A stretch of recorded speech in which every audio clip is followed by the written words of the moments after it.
from the East Coast because of the time difference from London. And the next day, we got a call from Bob Geldof and Harvey Goldsmith, who was the promoter of the London show, and asking if we would do this in on the Mall in Washington D.C., uh, which was impossible. We only had 5.5 weeks to do the show from the time we got that phone call, and then they wanted to do it in New York. Uh, One of the reasons that we did get the call is because we were very well versed in doing outdoor shows, stadium shows. We had done uh, 30 one-day festivals, 25. Uh, we had done outdoor dates across the country, um, and and as well as Bill Graham not liking the any other promoter on the East Coast. So uh, that's how we got the phone call. It was, and then all we had to do was convince everybody to do it in Philadelphia, which was took a couple of days. Uh, but it worked out for the best for everyone, and we just explained what the importance was of Philadelphia and how great a music market it was.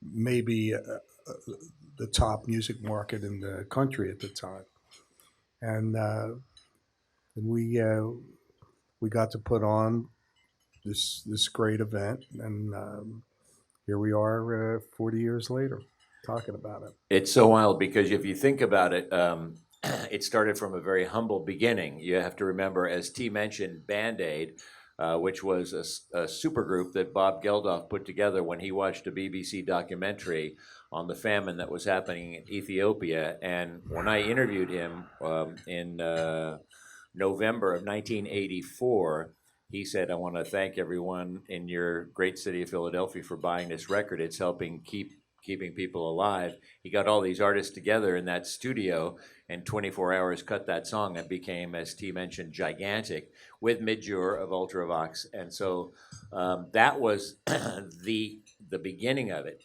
And then I remember as it got into 1985, we had a chance to speak with him again from London.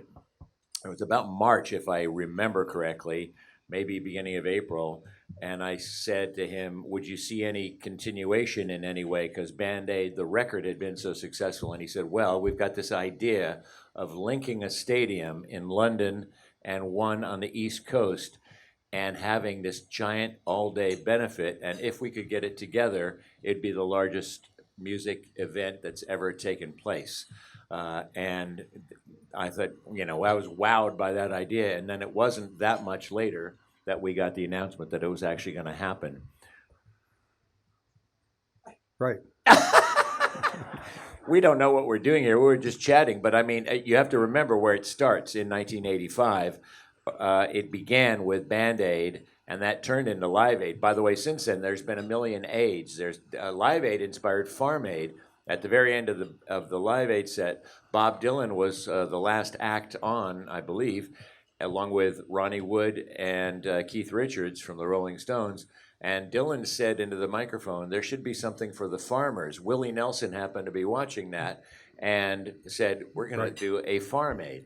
Exactly right. The great thing about events like this, or just say Live Aid, and we did this for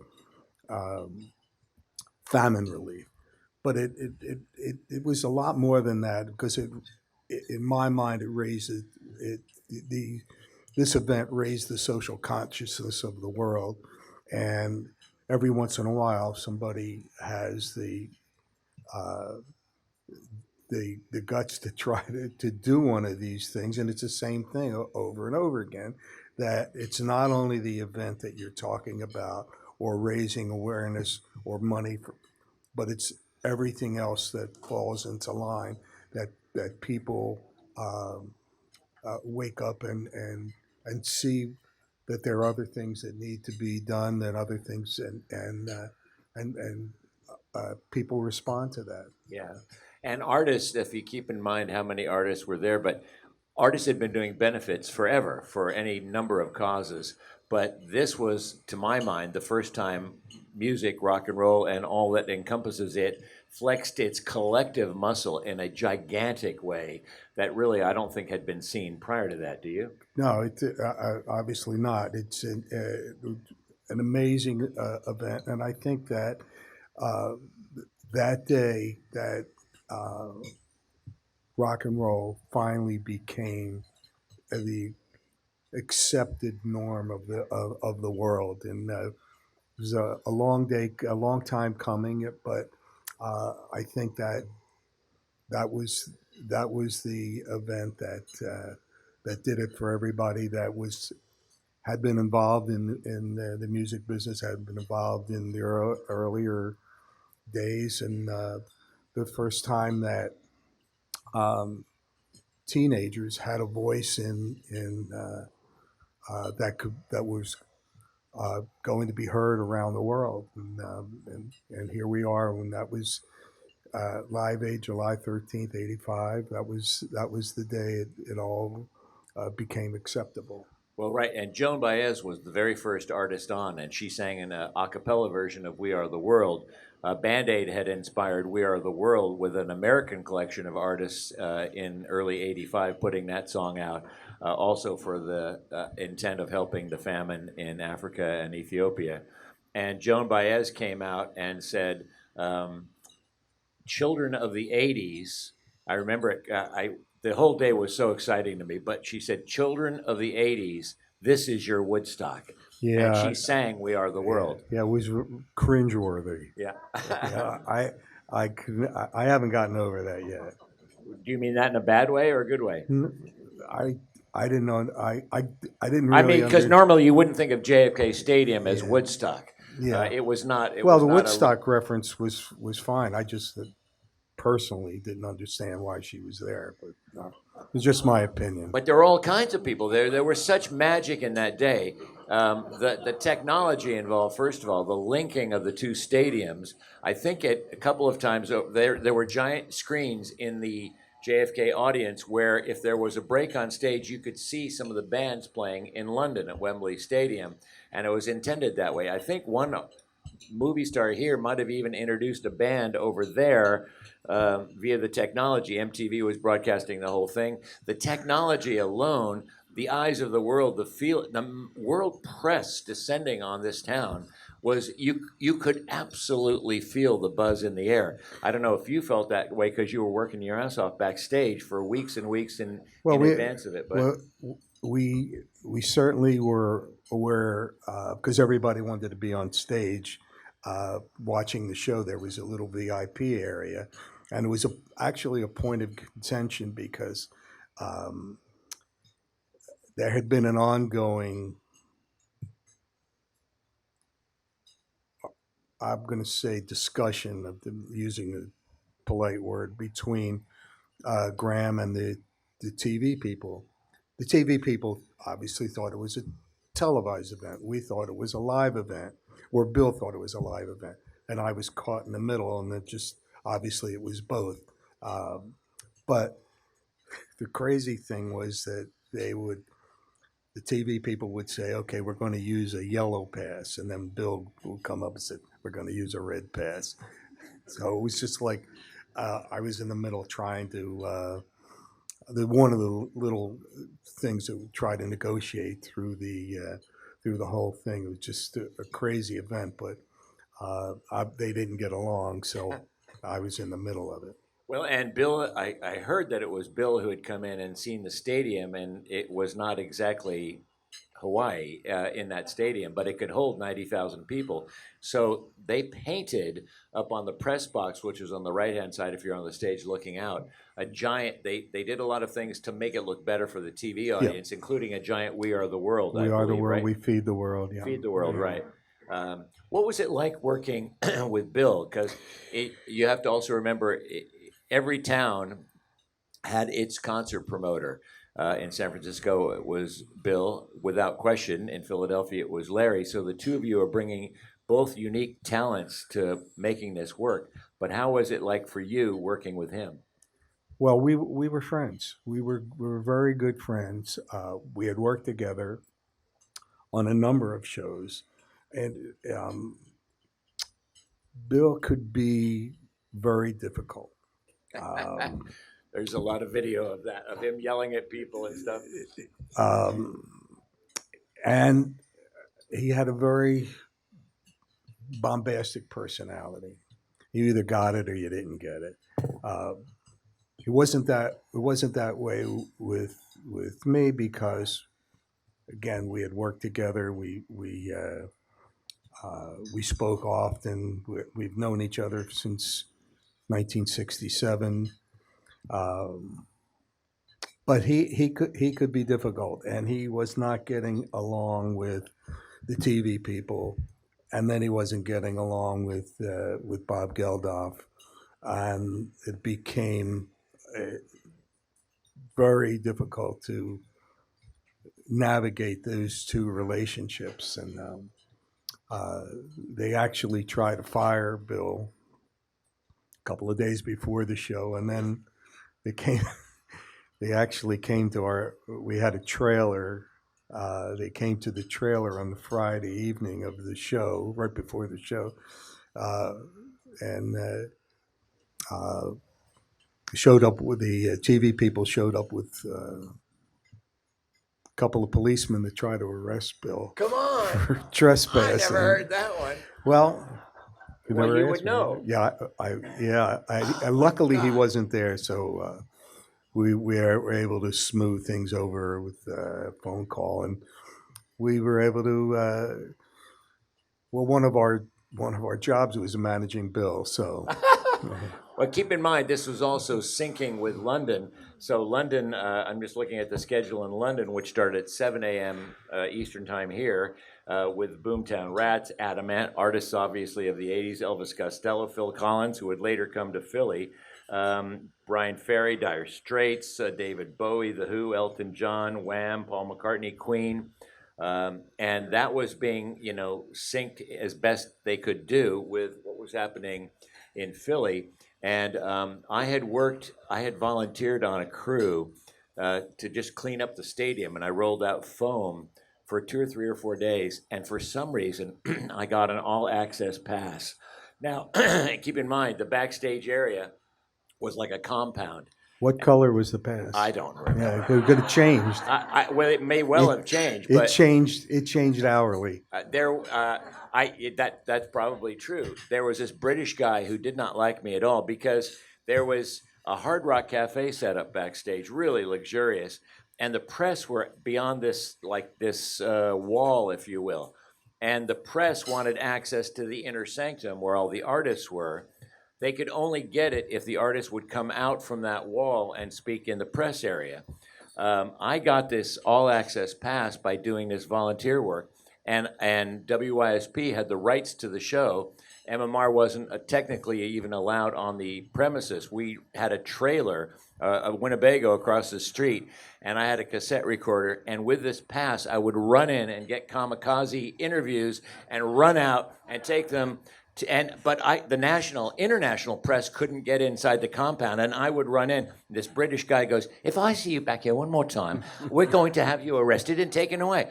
But in one of those little runs, and I tried to hide the microphone and look like I was doing something official, and I'm walking past, and it was about 10:30 in the morning, and I kid you not, on a chaise lounge with shades on is Jack Nicholson, just in the middle of nowhere. And I look around, I go, "Jack, can I interview you?" He goes, "Yeah, sure."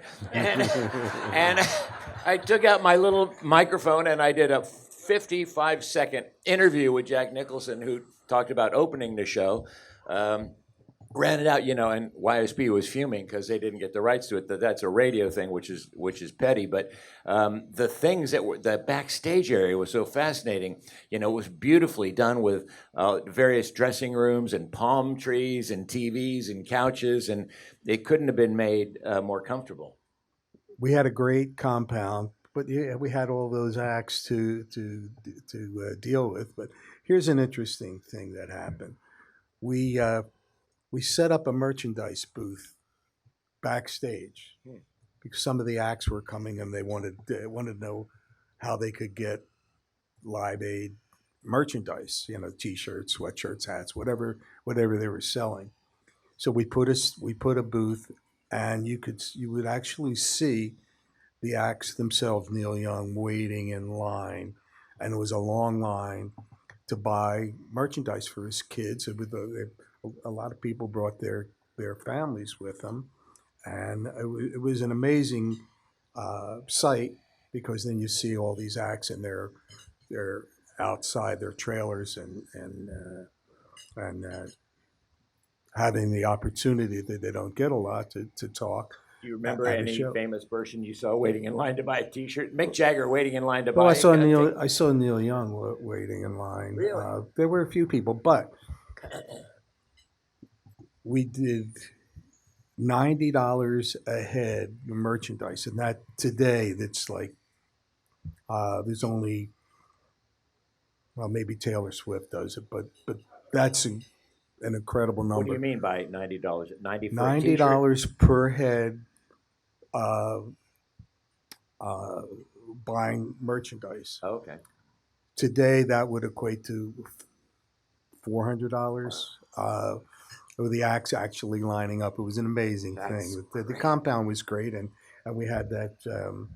We had the VIP area that the House of Blues set up, Right, right. and we negotiated for it, and we had a meeting with Isaiah Tigrit to do this, and at the end, he presented Bill Graham with a bill, and that was it was a nuclear explosion going Can on I ask what the because it was amount? supposed to be for free. Can I ask the amount of? Do you remember? About $25,000. It wasn't a lot of money, but the idea that, well, it was great to see the explosions. If you would know Bill, and he was terrific. He was a great showman, a great promoter, but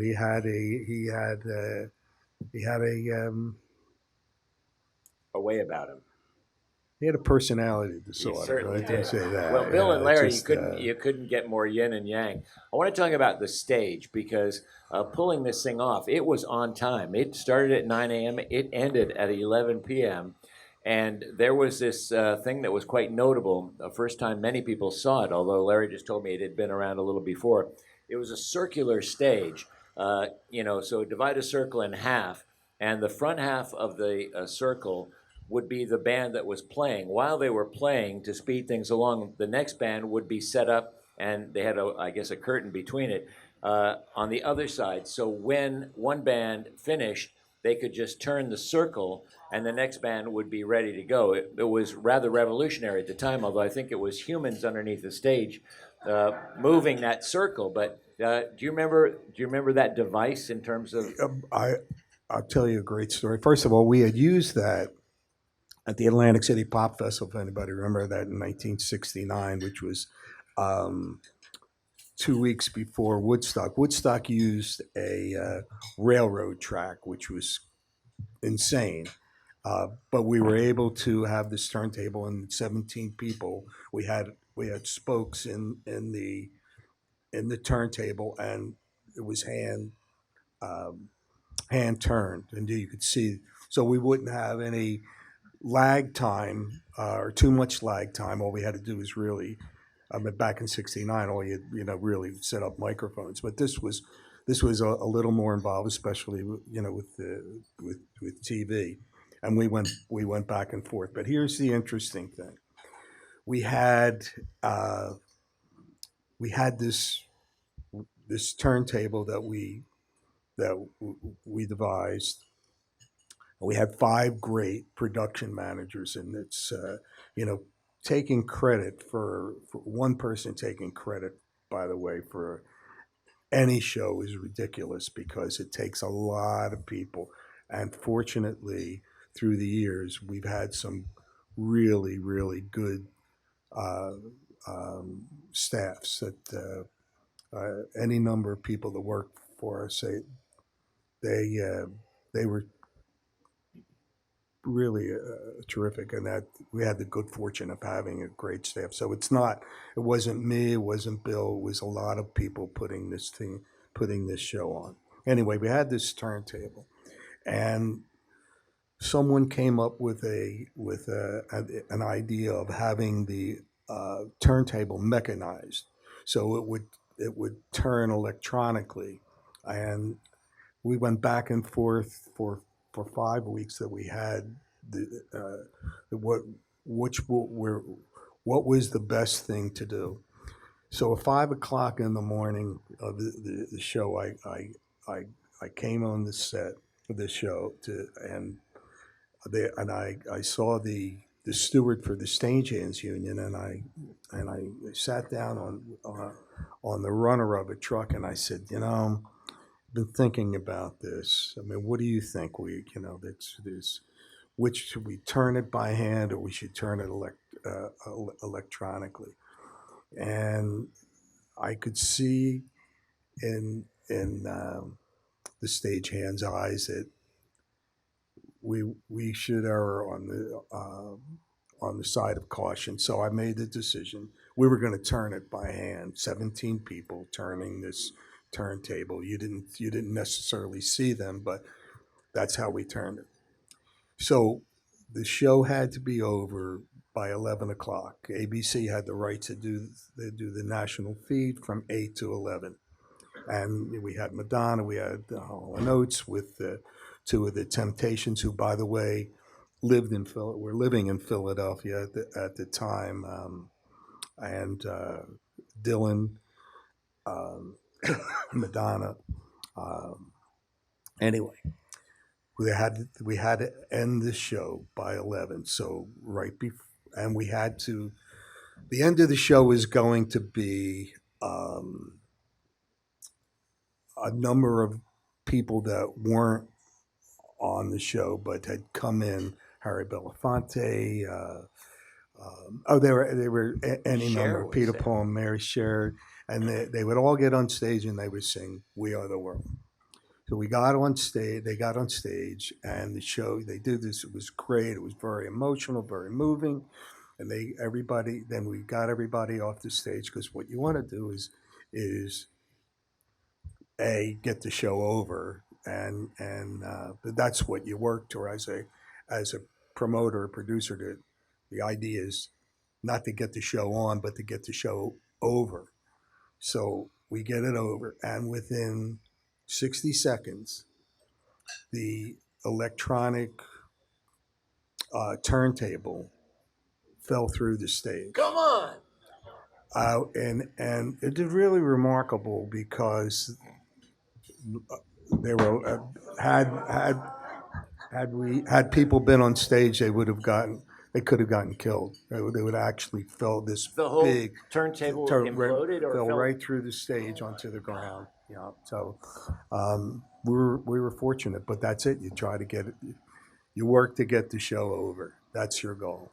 So there are so many moments at that musically, and one I want to touch on is Phil Collins, as I mentioned earlier. Phil Collins had played in. He was the only one to try to attempt to do both things. And keep in mind, '85, Phil was everywhere. Genesis, he was with his own touring band. He was on TV on Miami Vice. He was like Dave Grohl of the Foo Fighters kind of is today, omnipresent everywhere. So Phil, I think, did a solo piano thing in London. Then he hops on the Concorde and flies over. Now, I've been confused as to how he got to Philly. And I had heard that Cher was on the plane with him, and he invited her to come to Philly. I don't know if that's true or not. But did he take a helicopter from New York and come down to Philly? No, he flew. I think they flew right into Philly, and we were right at the airport. Okay. And when he came through the backstage gate, everybody applauded. I was there. I watched him walk through, and everyone just applauded because nobody had, tried to pull something like that off. He was pretty tired too. I'll He was bet. dragging, yeah, but it was great. It was a moment. So another great moment musically is Led Zeppelin's reunion. They had not reunited. John Paul Jones, Robert Plant, and Jimmy Page. And so the question would be, who would do drums for them? And there was Tony Thompson of Power Station, and I believe Phil also joined them. And there were two drummers for the Led Zeppelin set. Is that accurate? You remember?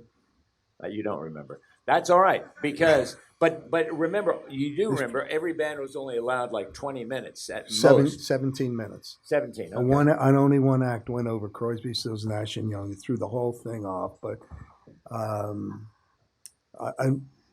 what were you going to do? You know, we weren't going to walk off, tap Neil Young and say, Neil, you're over by 3 minutes. So, you know. Well, that's an interesting story in and of itself, because Crosby, Stills, and Nash had chartered a plane from Oklahoma from a gig the night before to get there, and they did a morning set. So it was Joan Baez, Hooters, Four Tops, Black Sabbath playing at 10 a.m. in the morning. I watched Ozzy Osbourne come off stage with makeup dripping off of his, and I think they had a legal fight, and they were fighting and suing each other, but they put it down to play these songs. It was their reunion. Yeah, it was their reunion with Ozzy, and but 11 CSN was on, Crosby, Stills, and Nash. Then they went off later in the afternoon. Neil Young came on, so they're my favorite band. And so I had seen Graham Nash backstage, and I said, any chance that the four of you would get together? And he said, I'm going to go talk to Neil right now.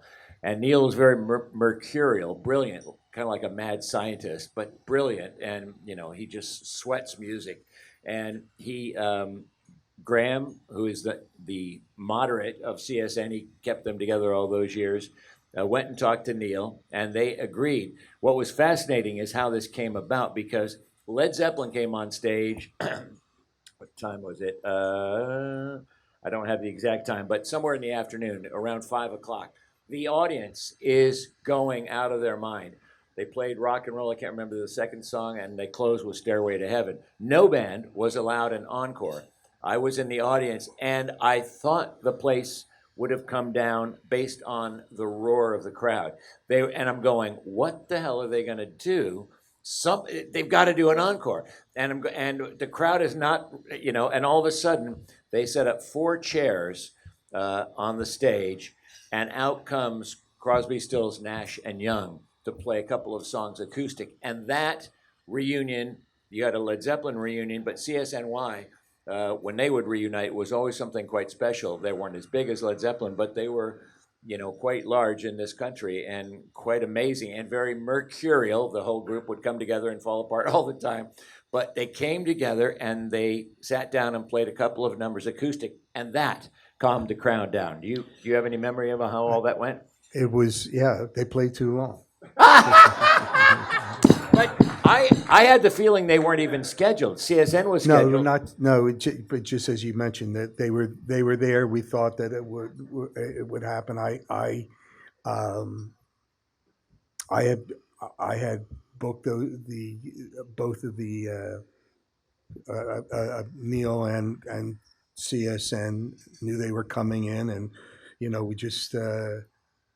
was just you made the suggestion that you were the hero. So that decision was spontaneous right before Zeppelin. Well, I'm sure it was in everybody's mind. You know. Well, I thought CSN would do a set, and maybe Neil would come out, and they played really early. Neil played in the afternoon, so I thought CSN might come out during his set, and that did not happen. Why people came in and out, or why they came on early is we had to not only get them in, we had to get them out. So it was a whole day of working out logistics, the travel. Because when we first started, a lot of these acts were booked, and then as it snowballed, and then people wanted to be on the show for whatever reason. That's how a lot of those things came about. But we were hoping, and it worked out. Led Zeppelin, they have released Live Aid. Someone here has a Live Aid box set that they were showing me earlier, Sherry, I think. But they did release a lot of the songs, but Led Zeppelin would not allow their set to be released. They didn't feel it was up to snuff. Well, it's nobody got a sound check. Nobody got it. Well, yeah, they were sound checks the day before. Right. If you got in the day before, but the the show itself, it didn't matter if it was good or Right. bad. You know, it was just the idea of Pink Floyd reuniting, um, uh, Mick Jagger doing a set with Tina Turner. They were just magical moments So that many. came about. I mean, sure. Um, the so seeing looking at the tape, you know you can you can be critical, but you know it was the it didn't really matter because that wasn't the intent. The intent was to bring awareness and raise money for this cause, and that uh, we made sure that that it wasn't lost on anybody. But the you know the funny thing is you don't get to see, you know, you're working, you don't get to see shows all the time. You don't sit down and enjoy many shows. There are times when you can do it, but this wasn't one of them. 90,000 people, and you're in charge of each and every one of them, making sure that they have a good time and they don't they're safe. Um, so I didn't watch the tape for 20 years until Geldof called me again and said, um, "Hey, you know, it's our 20th anniversary." Yeah, great. And I figured, oh, he's just calling to, you know, chat. We hadn't talked in 20 years. And he said, "You want to do this again?" And I said, "Oh my God." But we did it again. And we put together a great show. It was Again, the Live same thing. 8. It was on the Live 8. Parkway. Put a great show together. And there was no, unfortunately, Bill had passed away, and so there was no Bill Graham. I would love to do it again with him, but not Geldof would never have done it. But because you know, And they were weren't even on the same continent. Think no about that. no Um, just. But you know, again, you know, it's just if you watch the tape, you know, you'll see some really good performances and some aren't so good. But they especially reunions. I mean, Right. you know, with the day rehearsal, you know, Pink Floyd had a day rehearsal in London. That was it, you know, and but it, you know, there's just Well, the Pretenders came in the night before and did a show at the Chestnut Cabaret to right. warm up. There were rehearsal spaces all over town, music Yeah. rehearsal spaces that bands were grabbing if they hadn't played together for a while, so that they could do some kind of rehearsal at least. But you know, some of the lineup in the afternoon, you had Bryan Adams, the Beach Boys, George Thorogood, who brought out Bo Diddley. Bo Diddley and Albert Collins. Yeah. That was amazing. Right. That was an amazing thing, not only for us, but all the British acts that had been rooted in American Right. blues. That was that was not anyone's idea but George Thorogood, and a great, and obviously was even better because George is from this area. I mean, but it just kept going like that. I mean, I think we had I thought we got the best of the day. We had the Santana, best show. We had the best Pat show. Metheny. We had as Larry mentioned, Tom Petty. We had Eric Clapton, and you know, just and the Pretenders, as I mentioned.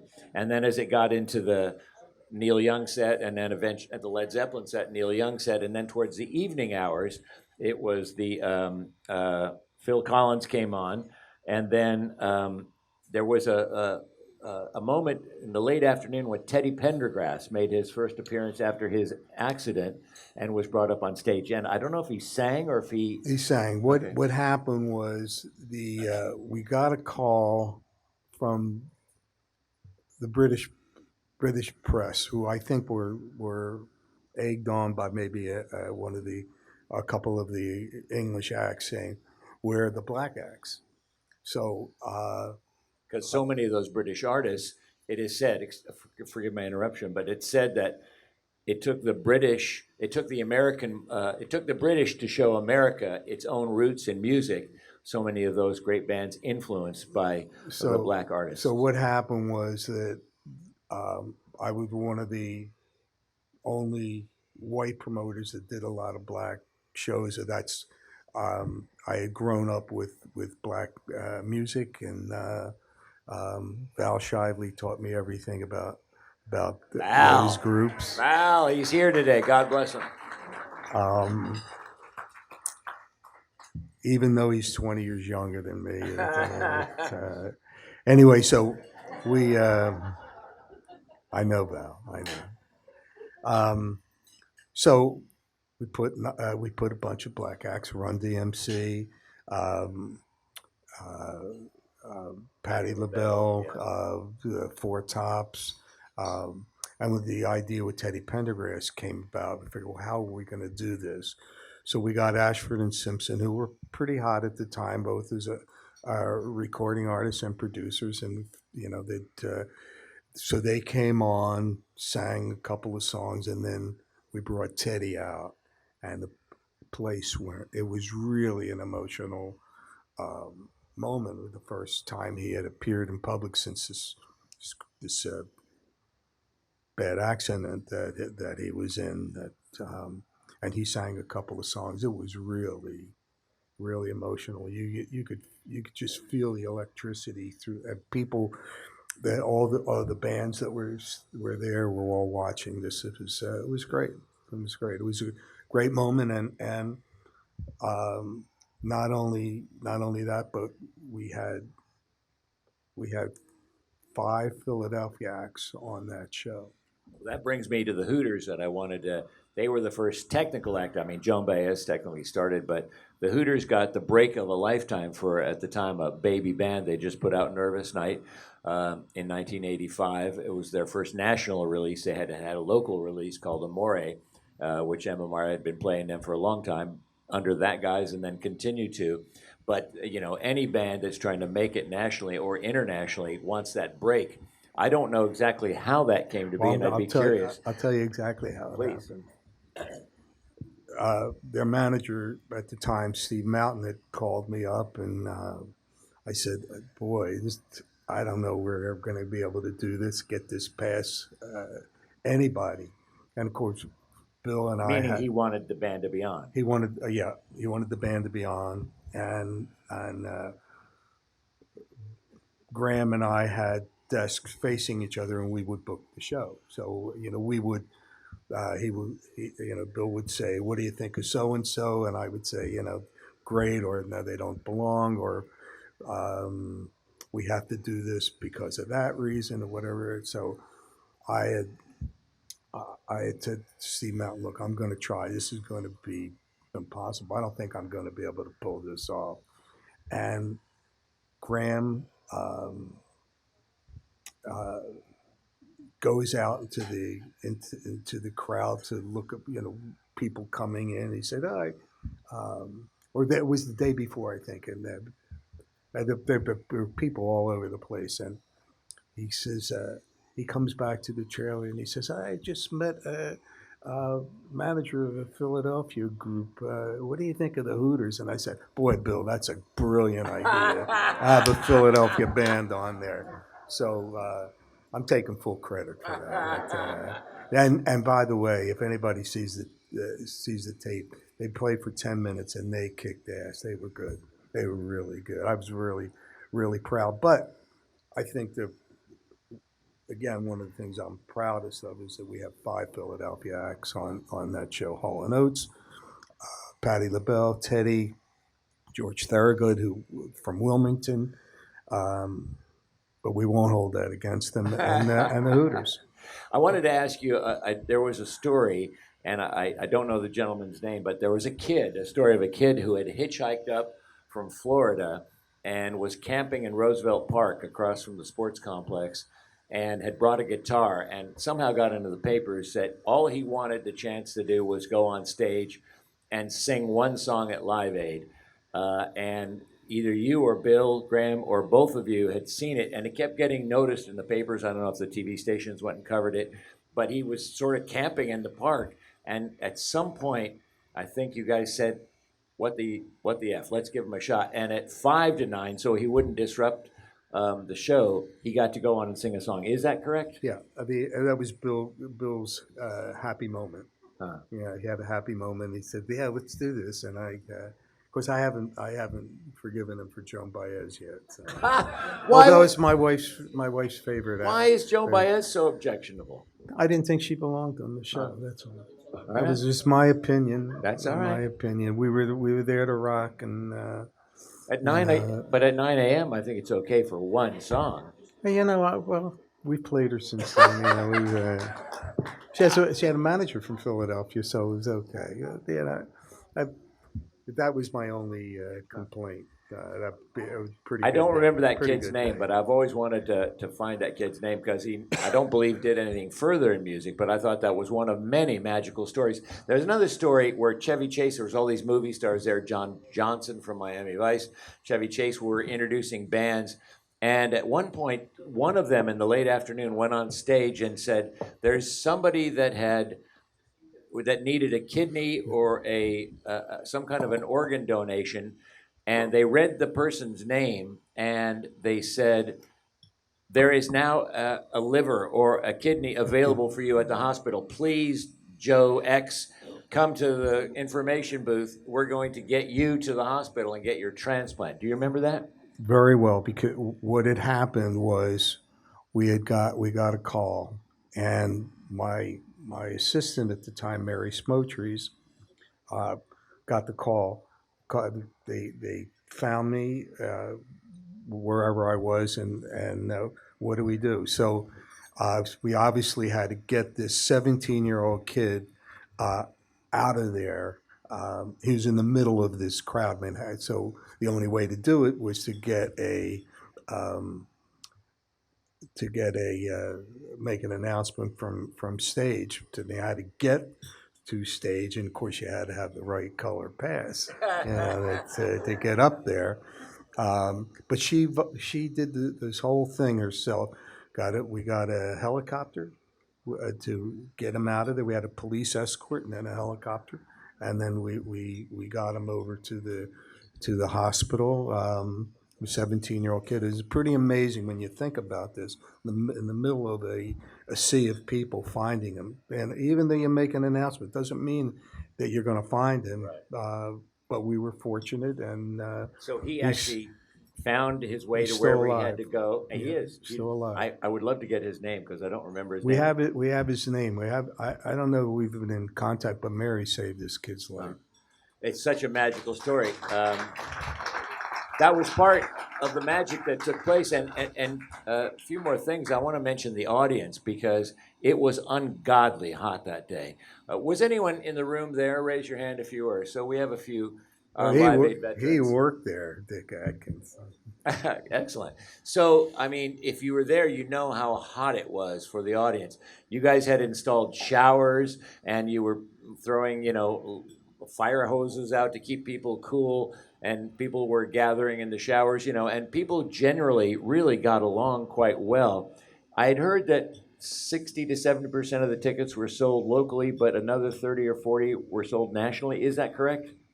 Yeah, $35. That's what what we charge, and we had a discussion. Are we charging too much? And $35. I said, You can't "Gee." get a beer for $35 now. Not hardly. So today, what do you think people would pay for a ticket to see that show? I can't answer that. Yeah. But the audience, is it true though that some of the tickets were made nationally because we didn't have the Ticketmaster quite the way it is today? Right. Is that accurate that the bulk were put on sale locally, but then others put out? We around the country? we had tickets available all over the place. Yeah, I mean, if there were people that flew in from California, all over the country, and I'm sure the same thing happened in London. The people came from all over. Yeah, It was great. it was an amazing thing. But and I had to the today when you want to go to a show, the show's advertised like 5-6 months in advance. We have 5 weeks, and the immediacy certainly helped us, and because it was so exciting, and every day we added another two. We made an announcement there were another 2 or 3 acts. So if you're saying all of a sudden you're finding out that Led Zeppelin's going to do going to do a In Philly, reunion no less. and Not even in London, in Philly. in Philadelphia. Yeah. Why didn't? Sorry. Why did they No, come here? I was gonna ask you. There was rumors that Bruce in the E Street Band. You would have thought he would be a natural. No, it was crazy because Springsteen had. I mean, that's 85. You would think, hey, that, Born in the and in USA. Philadelphia. I mean, this is the city that made Bruce Springsteen. Um, you would think that that's the first act you would call, which was pretty much the first act, and he had just done this 110-day tour, just over and pretty exhausted, and so that's one of them we missed. But he did a he was the spark for the 9/11 concert and several other concerts. So I think Bruce has done more than a share, and we couldn't have sold any more tickets, no matter who we had Right. on the show, and it just kept getting better and better, and it just said people were more excited. And in the beginning, it wasn't, the people were questioning because they had, what do you mean you're going to do this show? And no, I don't think my act would want to play. And then, of course, 2 weeks later, 3 weeks later, is there a spot? But we could have done 2 days with all different acts. And then, but Were there artists that you remember that tried at the last minute to get in and they were pretty big that you had to say no to? yeah, You might not want to mention them, but would you mention them? no, I'm going to let that go. Okay. I mean, but the variety of what you had. I mean, Madonna was there. Madonna did a dancing set in the afternoon. Well, it was at 8 o'clock. She came on at Oh, 8 was it 8 o'clock. o'clock? It was All right. the eight, It she was blurs she a was the bit.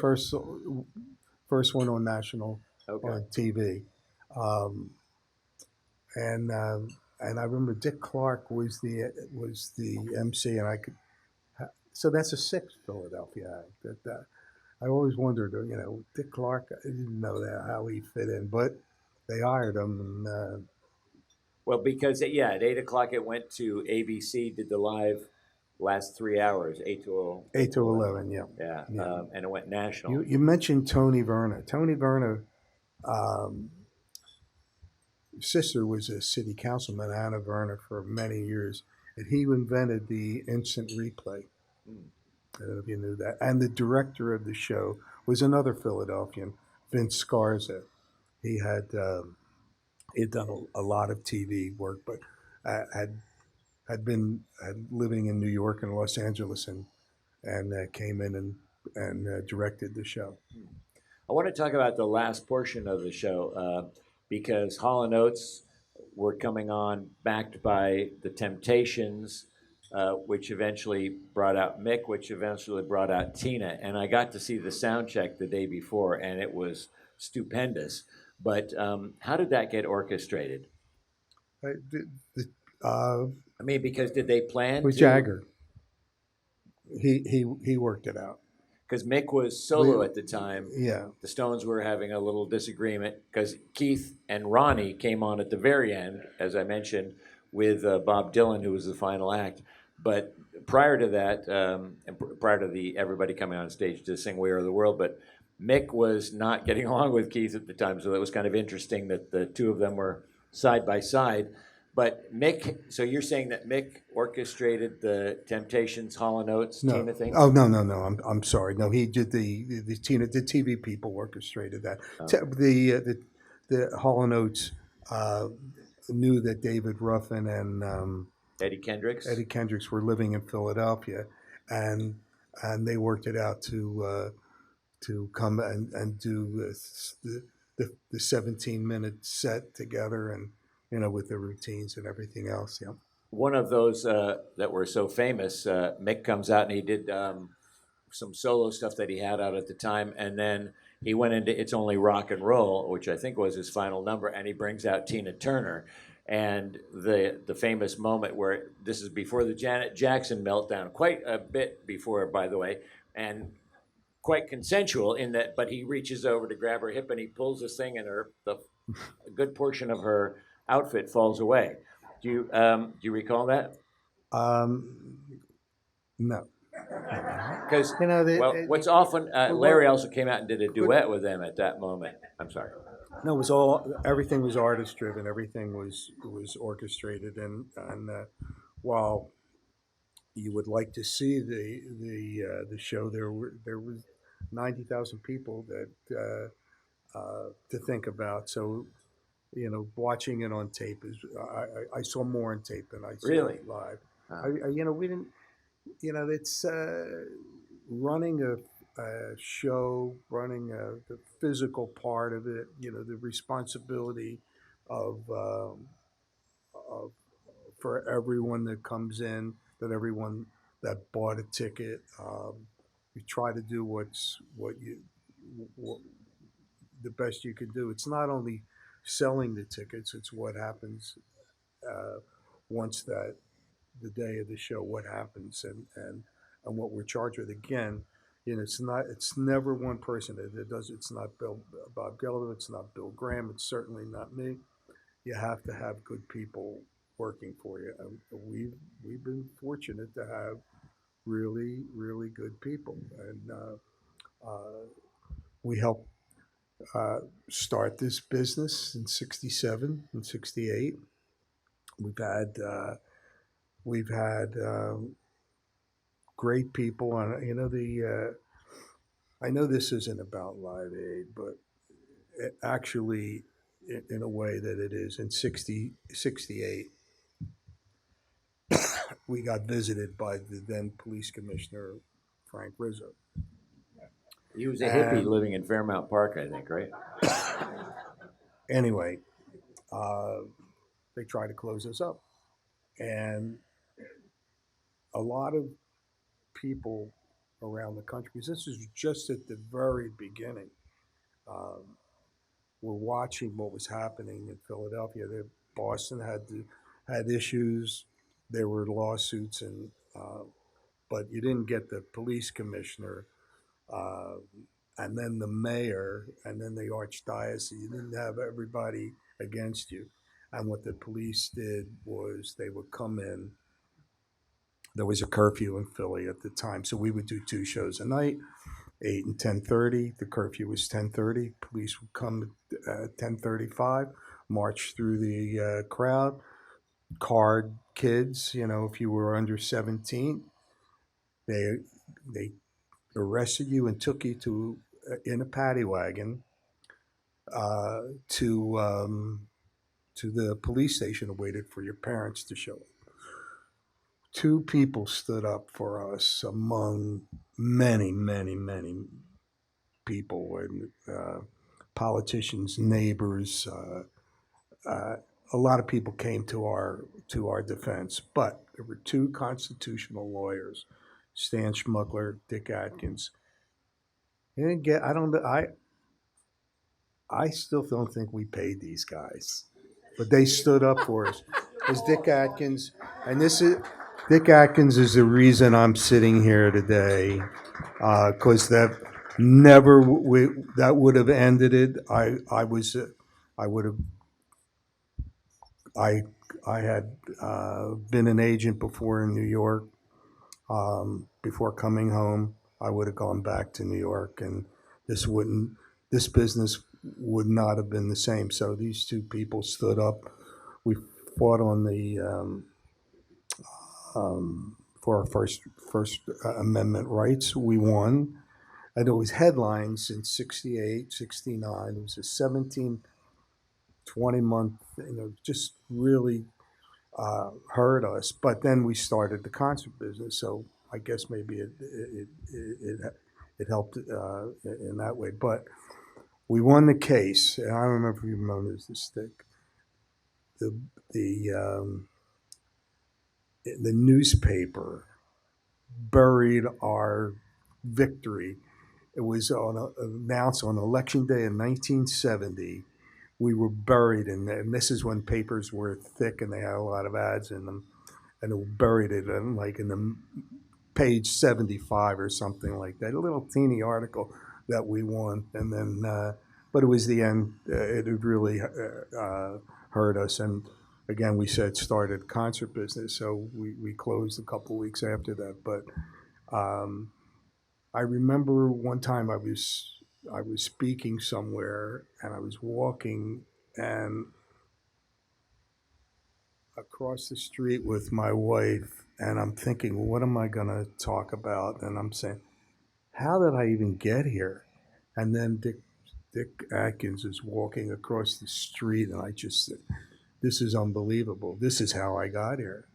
Um, I had a little talent, but that it's always other people that help you. So it's never one. Well, and your And, friends and are, there's no false humility. Um, well, and the um, Spivaks and your wonderful partnership with I them. had Alan Spivak, whose son Adam's here, worked for us for a number of years, very invaluable to us.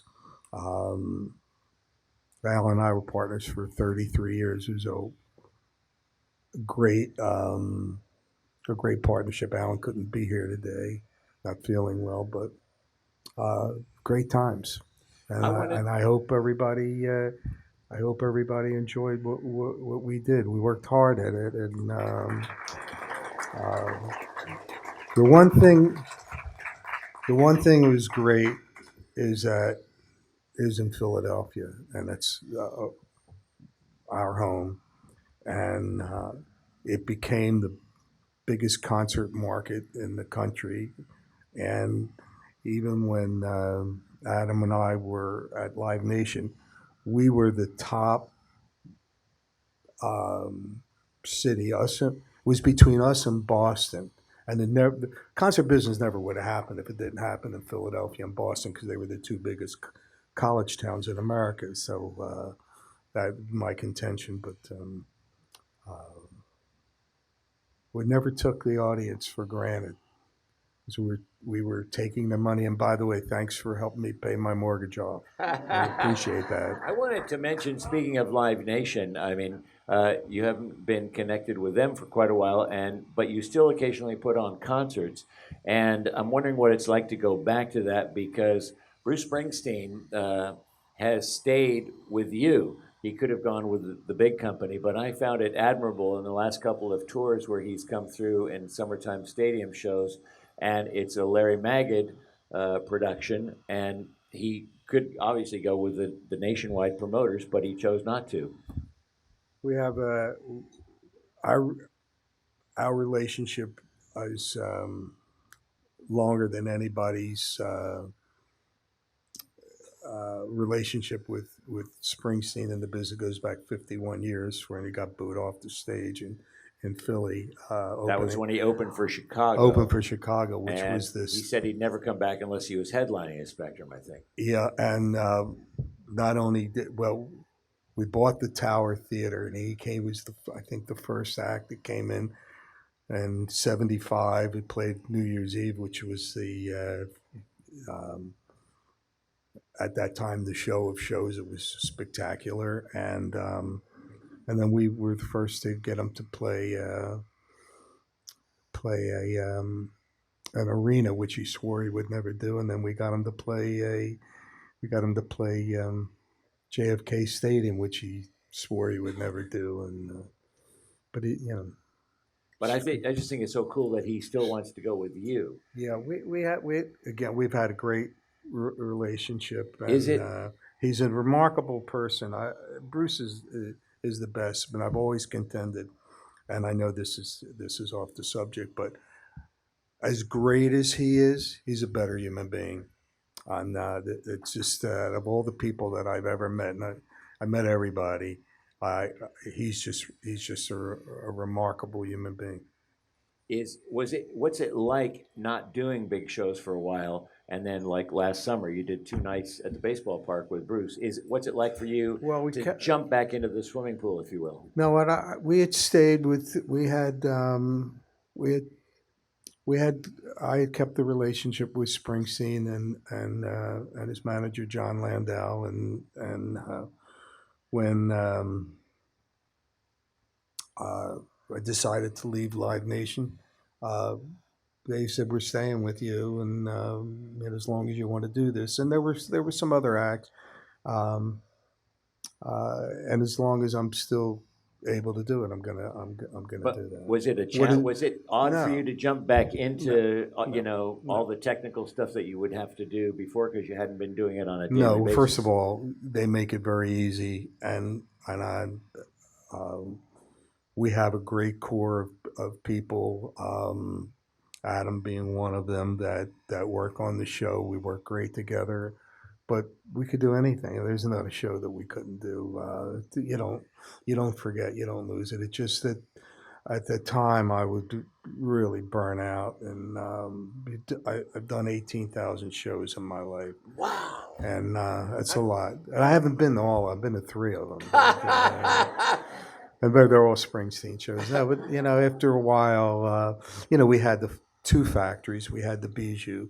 We did over 1,000 shows at the Spectrum, and then which was an underrated venue, and then other things that we did tours all over the world. We did Richard Pryor, all the Richard Pryor tours, Billy Crystal, Bette Midler, Allman. We did a tour with the Allman Brothers. Um,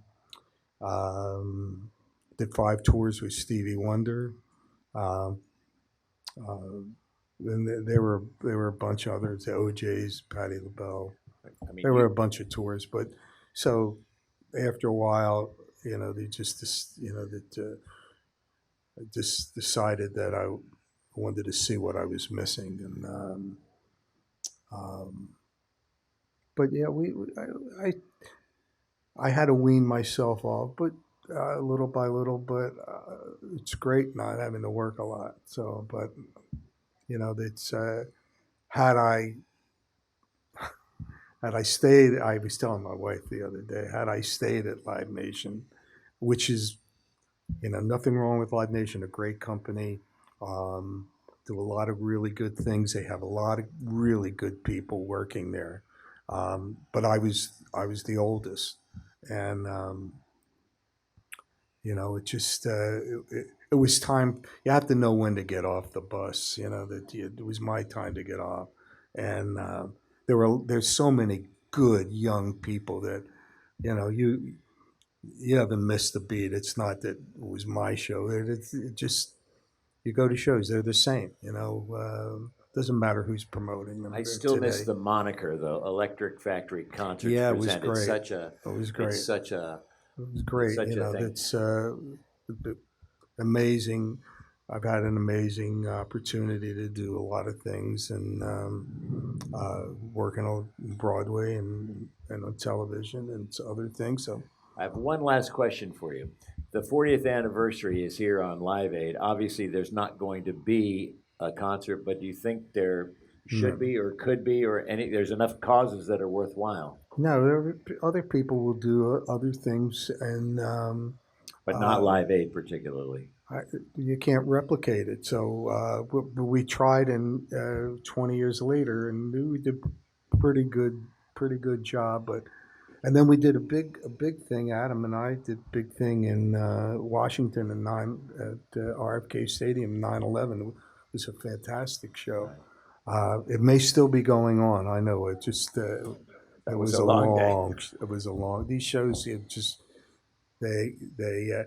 an interesting thing when we did the the 9/11 show. There was one of our production managers came over and says, "There's a girl uh, that wants to see if she can get on."